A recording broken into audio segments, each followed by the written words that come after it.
Buenas tardes a todos, bienvenidos a Findes. Son las 18 horas, día 19 de octubre. Momento de dar inicio al webinario que tenemos programado para el día de hoy en materia de normas de información financiera, concretamente la NIF D4, Impuestos a la Utilidad.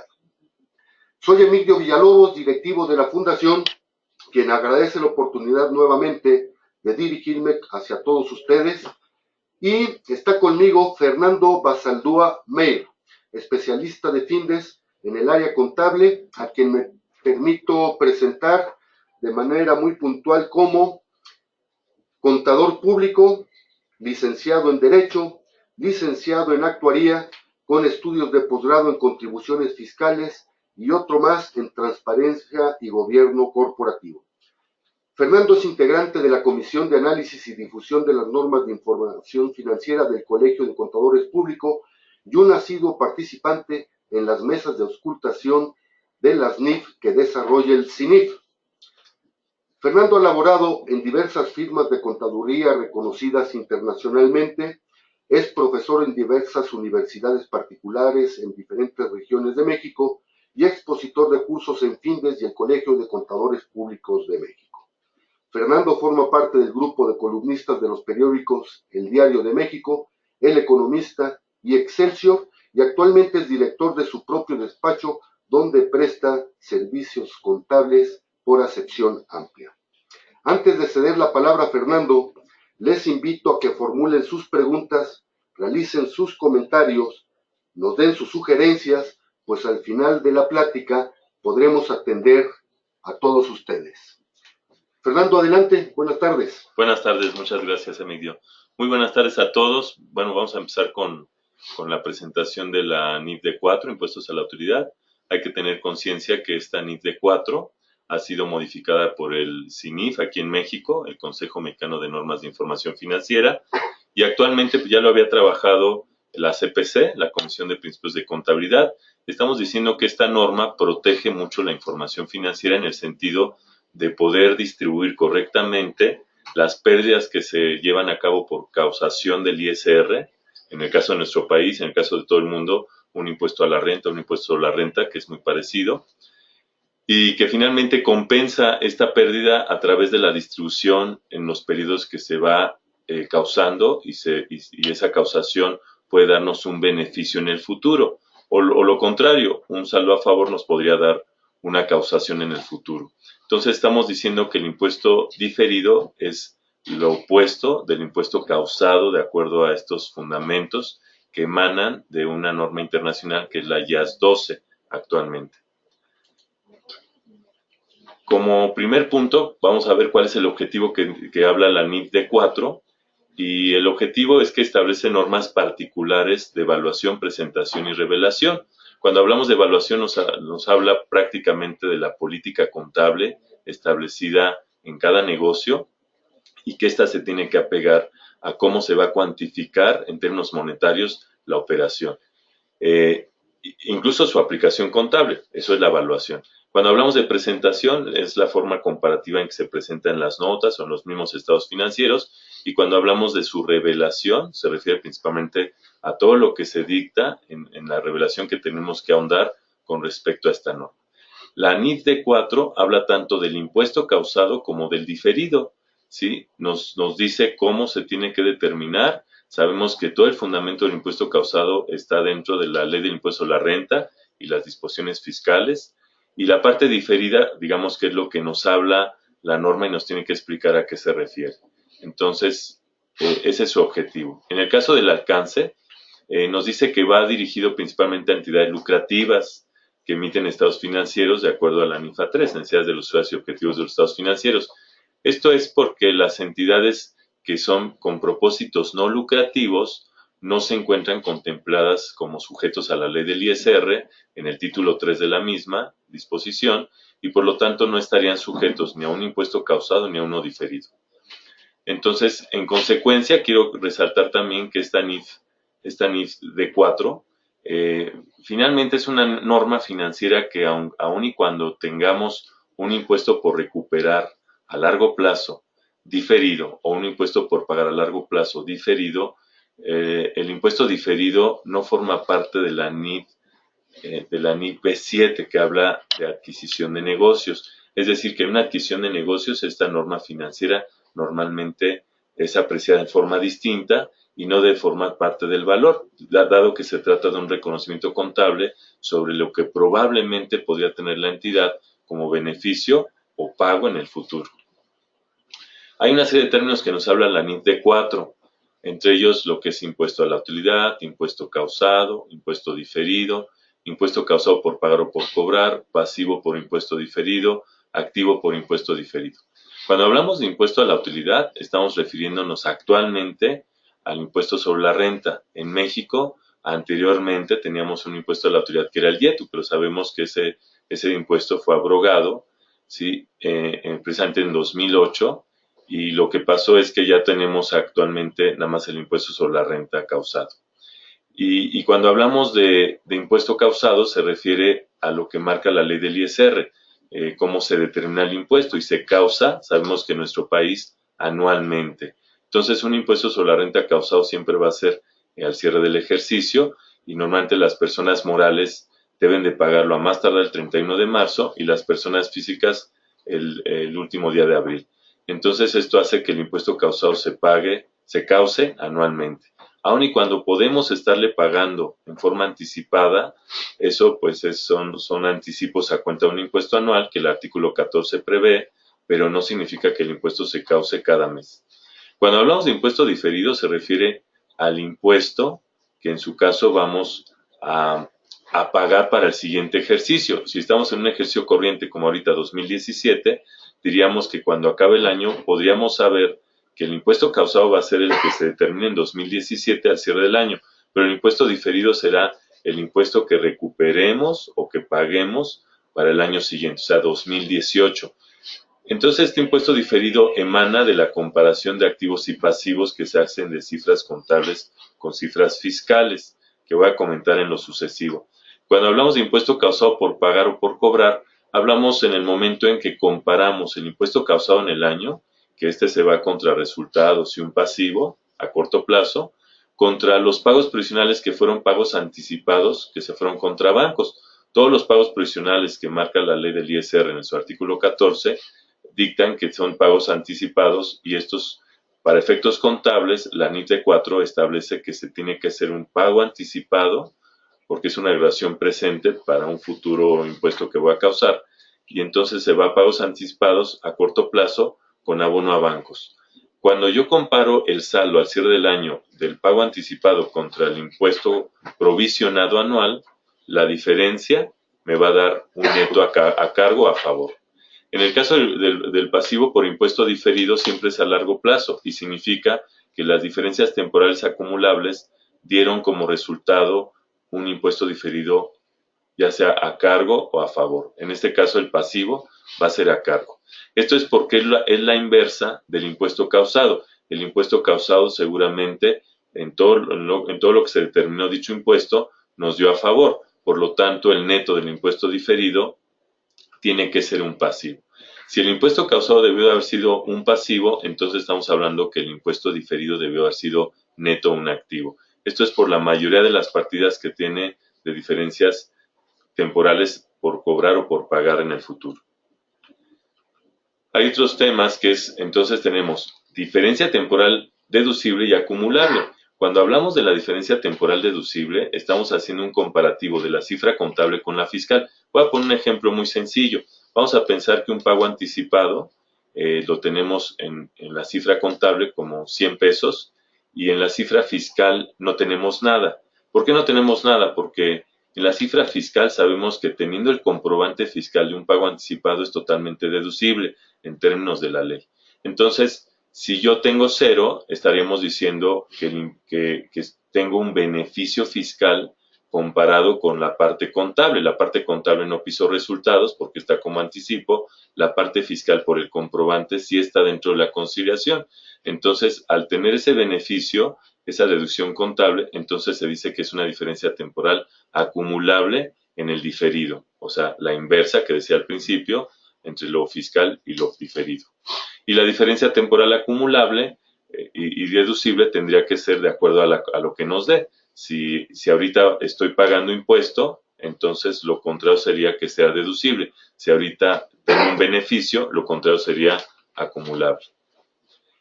Hay una serie de conceptos, como por ejemplo la utilidad fiscal y la pérdida fiscal, que emanan de la ley y que sabemos que la diferencia son las pérdidas fiscales actualizadas. Entonces, la utilidad fiscal va a ser cuando no le he restado las pérdidas a mi ingreso acumulable menos deducciones autorizadas y en el caso de la base gravable, pues va a ser el hecho que yo tenga, si yo tengo utilidad fiscal o pérdida fiscal, le resto las pérdidas fiscales y me va a dar una base gravable. Esa base gravable es para aplicarle una tasa del impuesto causado. El crédito fiscal no es el crédito fiscal que marca el Código Fiscal. El crédito fiscal se refiere a aquel valor que voy a poder mantener como un deducible en mi diferido. Significa un saldo a favor, significa un estímulo fiscal principalmente. Y la tasa del impuesto diferido es la tasa que se va a causar en el siguiente año. Lo que nos da esa tasa es la Ley de Ingresos de la Federación. Entonces yo estaría pendiente de cuál es la tasa causada el siguiente año, que va a ser la diferida para este año corriente. La tasa efectiva de impuesto es una tasa que evalúa el buen desempeño del fiscalista, vamos a decirlo así, y de la misma empresa, porque lo que hacemos es dividir el impuesto causado entre la utilidad antes del impuesto causado, y esa tasa puede estar por arriba o por debajo de la impositiva. Hay una serie de aspectos generales en el proceso del reconocimiento contable del impuesto a la utilidad, que muchos sabemos porque la misma ley es muy sencillo y ya lo acabo de platicar. Pero cuando hablamos de impuesto causado, debe reconocerse como un gasto, ya lo decíamos, en el estado de resultados integral. Representa para la entidad un pasivo normalmente a plazo menor a un año. En el caso del diferido, estamos hablando de que emana por las diferencias temporales que existen entre cifras contables y fiscales y también por las pérdidas fiscales que se están actualizando y los créditos fiscales. Y este reconocimiento representa, dice aquí, desde el reconocimiento inicial de dichas partidas y al final de cada periodo. Y este representa un saldo a favor a largo plazo o por pagar a largo plazo. Entonces, aquí viene una serie de aspectos que define la norma financiera y que es un poco complicado de explicar y hay que verlo seguramente con algunas cifras. Pero dice activos contables por deducirse fiscalmente, porque finalmente al momento que yo voy a hacer un comparable de cifras contables con fiscales, puedo tener activos contables que se tienen que hacer deducibles fiscalmente. Ejemplos de algunos de ellos podrían ser, vamos a pensar, la estimación de cuentas incobrables. Sabemos que esa no es deducible, sino solamente en el momento que se reúnen ciertos requisitos de ley del ISR, como podría ser la prescripción, como podría ser las UDIs, 30.000 UDIs que marca la ley del ISR, como podría ser la notoria imposibilidad práctica de cobro y otros aspectos que haya fallecido el deudor, que otros aspectos importantes que marca la ley. Y esto haría que diríamos que son activos contables que se pueden deducir fiscalmente. También la deducción de inversión, que es la depreciación fiscal del activo fijo, pueden ser activos que se van a hacer deducibles fiscalmente. En el caso de activos contables por acumularse fiscalmente, pues estamos diciendo aquellos activos como podría ser una cuenta por cobrar, en el caso de una SC, donde tienen que acumularse fiscalmente. En el caso de activos sin repercusiones fiscales tenemos muchos, como los instrumentos de capital, o sea, las inversiones permanentes en acciones. Estas no tienen ninguna repercusión fiscal. O podríamos hablar de los depósitos en garantía, no tienen ninguna repercusión fiscal directamente. O podríamos hablar de otras partidas como la cuenta de bancos. Cuando hablamos de pasivos contables por deducirse fiscalmente y pasivos contables ya acumulados fiscalmente, podríamos hablar de los anticipos de clientes y podríamos también hablar de esos pasivos contables por deducirse fiscalmente como aquellos pagos a terceros, personas físicas que al momento que yo les pague, será deducible dicho pasivo a través de los gastos. Y en el caso de los anticipos de clientes van a ser acumulables en el momento en que yo los repercuta como una entrada a bancos. Entonces son ejemplos de estas partidas. Y los pasivos no contables por acumularse fiscalmente Digo, aunque esto parece una paradoja, pasivos no contables, pues no puede haber un no contable como pasivo, pero al final estos pasivos no contables se refiere al ajuste anual por inflación acumulable, y los pasivos sin repercusiones fiscales podríamos tener los créditos bancarios, podríamos tener el pasivo neto proyectado de cálculo actuarial, podríamos tener alguna partida especial en el pasivo como un financiamiento de tarjeta de crédito, tarjeta empresarial, etcétera.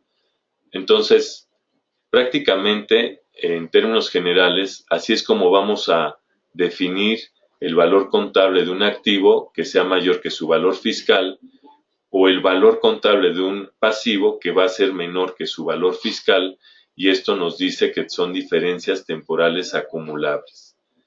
Y por el otro lado, el valor contable de un activo que puede ser menor que su valor fiscal y el valor contable de un pasivo que va a ser mayor que su valor fiscal, vamos a decir que estas van a ser diferencias temporales deducibles.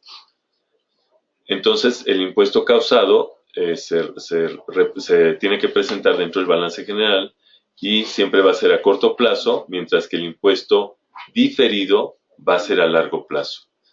Y en el caso del impuesto causado clasificados dentro del mismo plazo, deben compensarse en un solo rubro, salvo no correspondan a la misma autoridad o no se tenga el derecho de compensar dichos impuestos ante la misma autoridad fiscal. Son de los requisitos que nos pide la norma. Ok, en el impuesto causado, en el estado de resultados, debe presentarse como un componente el rubro llamado impuestos a la utilidad, y el impuesto diferido en el balance, decíamos, a largo plazo, y también dentro de impuesto a la utilidad diferido dentro del estado de resultados integral. Y el impuesto diferido, los pasivos y activos por impuesto diferido deben presentarse en el largo plazo y deben compensarse en un solo rubro, salvo que no correspondan a la misma autoridad fiscal. Fíjense que este asunto no coincide con el US GAAP, porque el US GAAP nos pide que separemos lo que es activo con pasivo y lo que es a corto plazo con largo plazo, diferido tanto de activos como pasivos. Aquí la norma mexicana, que coincide con la norma internacional, dice mételo todo en un solo neto a largo plazo, ya sea activo o pasivo. Y no corresponden a la misma autoridad fiscal, en este caso, así tendríamos que hacer la compensación, y que no tengan el derecho de compensar dichos impuestos ante la misma autoridad fiscal. Y entonces debe presentarse en el estado de resultados si está relacionado con la utilidad o pérdida neta, o en el capital contable si está relacionado con las otras partidas integrales. Aquí esta parte de la NIF D4 tiene que ser modificada en una mejora a las NIF, porque realmente se va a los ORIS. Entonces, en la parte que yo tenga que revelar lo que no vaya al estado de resultados, lo tendría que mandar más bien a ORIS, y ya de los ORIS se va a reciclar al capital contable. Para eso existe ese trampolín de los ORIS, ¿no? Que son partidas que ya han sido devengadas, pero que no han sido realizadas. Y en las notas a los estados financieros tenemos que cuidar mucho cómo se compone en el estado de resultados, con el desglose de cómo se causó el ISR y cómo se determinó el impuesto diferido, su integración del impuesto a la utilidad derivado de las operaciones discontinuadas, porque en el caso de operaciones discontinuadas que están referidas en el boletín C15, que son operaciones que se quedaron canceladas en segmentos operativos, subsidiarias, sucursales, estas tienen que llevar un impuesto causado diferido neto proporcional de esa discontinuación, y es lo que nos dice el boletín C15. Y las tasas de impuesto causado y de impuesto diferido, pues también se tiene que hacer una conciliación de preferencia, como es el caso de la tasa efectiva de impuesto, así como su conciliación. Los conceptos e importes de las otras partidas integrales que se afectaron, en el caso de pasivos por impuesto diferido, los conceptos e importes de las diferencias temporales acumulables más importantes. Entonces aquí tenemos que hacer desgloses de cuáles son las partidas, cómo llegamos a un impuesto a la utilidad diferido y cuáles fueron las partidas de diferencias temporales acumulables y deducibles que intervinieron más importantes para llegar a dicha base por la tasa diferida, un impuesto sobre la renta diferido en activo o en pasivo. Y una serie de aspectos que nos pide también para el activo por impuesto diferido, en el caso de la estimación por impuesto diferido no recuperable y su variación en el periodo, la parte del impuesto diferido derivado de los ajustes a valor razonable de los activos adquiridos y los pasivos asumidos en el caso de una adquisición de negocios, y los pasivos y activos contingentes relacionados con el impuesto a la utilidad, si es que hubiese el caso, que estos no se cuantifican ni se ajustan, pero sí se revelan. Las cuentas fiscales relacionadas con el capital contable, en dado caso, como podría ser la CUFIN, como podría ser la CUCA, tendríamos que mencionar algunos aspectos porque van relacionados con un impuesto sobre la renta, de reembolso para los socios o de dividendos. Entonces, esto entró en vigor el 1 de enero del 2008, está vigente todavía, ha tenido algunas mejoras del CINID a través de los años, después del 2008, y pues prácticamente estoy a sus órdenes, soy Fernando Basaldúa, para abordar en forma más específica este tema. Fernando, muchas gracias. Vamos a dar oportunidad a que los participantes de este webinario nos realicen sus preguntas y poderles dar atención a ellas. En este momento, Jorge Falcón nos pregunta, ¿el calcularlos e integrarlos en los estados financieros sugieren una mejor gestión de la dirección de una empresa? Sí, efectivamente sí sugieren una mejor gestión en la administración de una empresa por el hecho de que estamos administrando correctamente los efectos que pueden impactar el estado de resultados integral.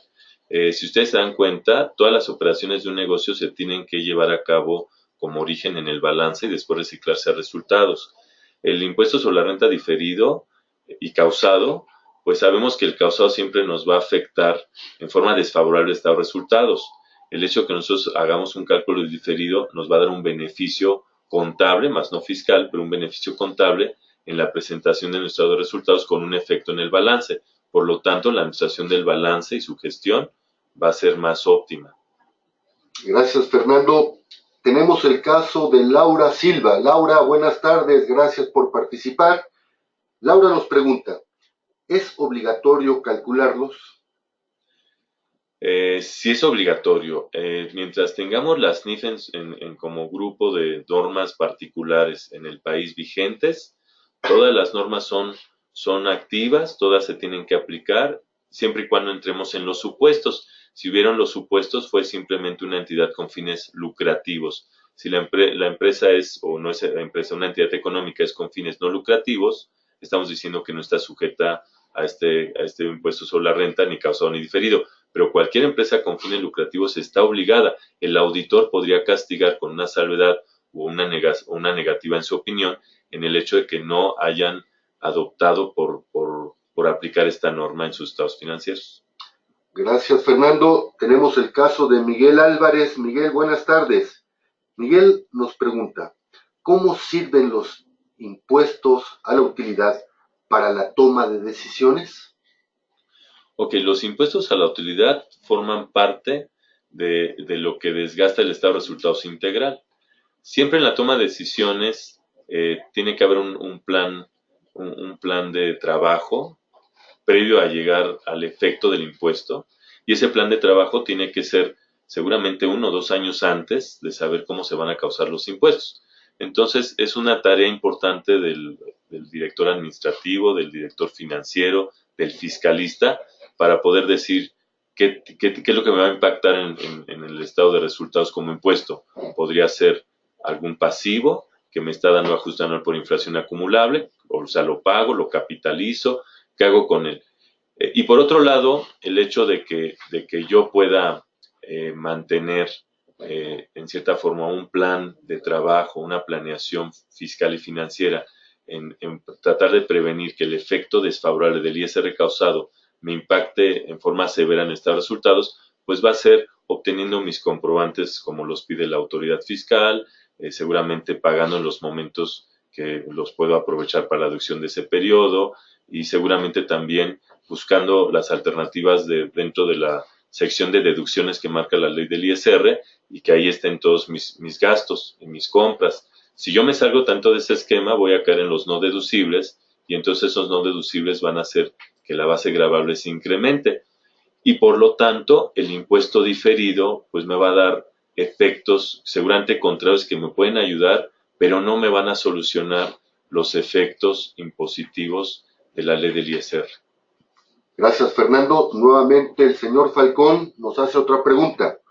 Él dice, yo entendía que los impuestos a la utilidad eran más bien de índole contable y que no tenían repercusiones de tipo fiscal. La parte fiscal se calculaba por un lado y esto era únicamente un mecanismo de registro contable. La pregunta es, ante una auditoría del SAT, ¿son auditables? Sí, a ver, vamos a separar bien. El impuesto a la utilidad que marca la NIF 4 es el impuesto a la utilidad que todos conocemos que se llama impuesto sobre la renta. Está dividido en dos.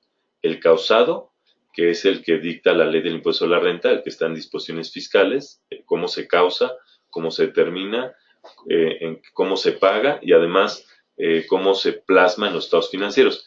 Y el diferido, que es un tratamiento contable. El SAT le va a preocupar el causado, evidentemente. No obstante, estamos sujetos al diferido porque entendamos que la ley, el Código Fiscal de la Federación hace mención de que tengamos que adecuar las normas de información financiera. Yo sé que la parte impositiva de la autoridad siempre va a ser la recaudación y siempre se va a ir sobre las bases gravables para decir, oye, ¿cómo estás determinando tu ISR y cuánto me debes o cuánto está pendiente de pago?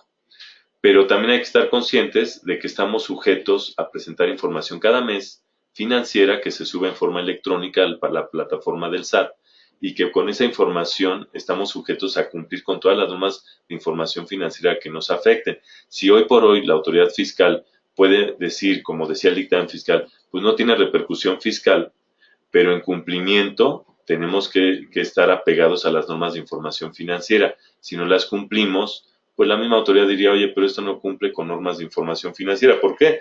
Pues porque no estás cumpliendo cabalmente con todas. La NIF T4 ni siquiera la estás ajustando. Aun y cuando no afecte para efectos de la determinación del impuesto, pero sí para el tratamiento contable. O sea, nada más considerar.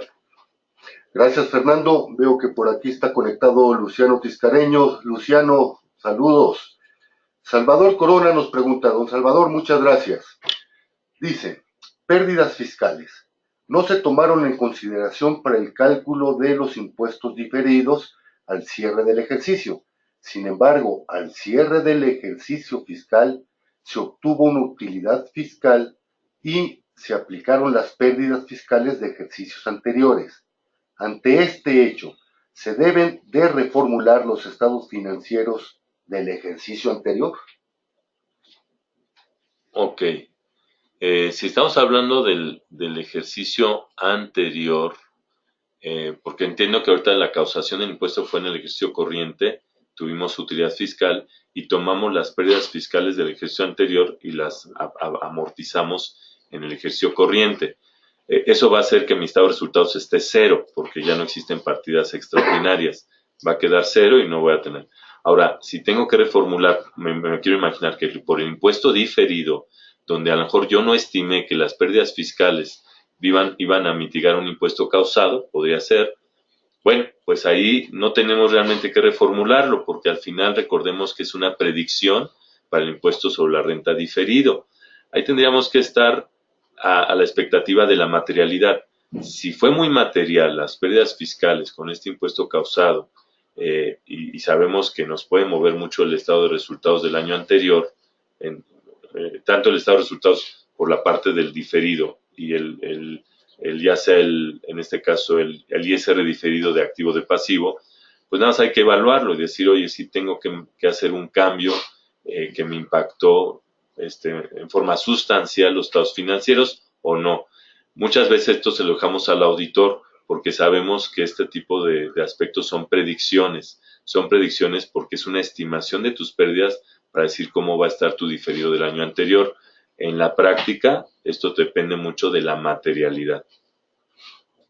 Pues bien, Fernando, no tenemos más preguntas que atender y antes de finalizar esta transmisión, les recordamos a todos que los jueves a las 18 horas estaremos abordando diferentes temas de interés en el ámbito de los negocios. El próximo jueves 26 de octubre a las 18 horas desarrollaremos el webinario Los momentos de la verdad, esto en el marco de la calidad en el servicio. Los esperamos. Inviten a sus compañeros, inviten a sus amigos. Y bien, siendo las 18:32 del día 19 de octubre, damos por concluidos los trabajos de este webinario. Hasta luego.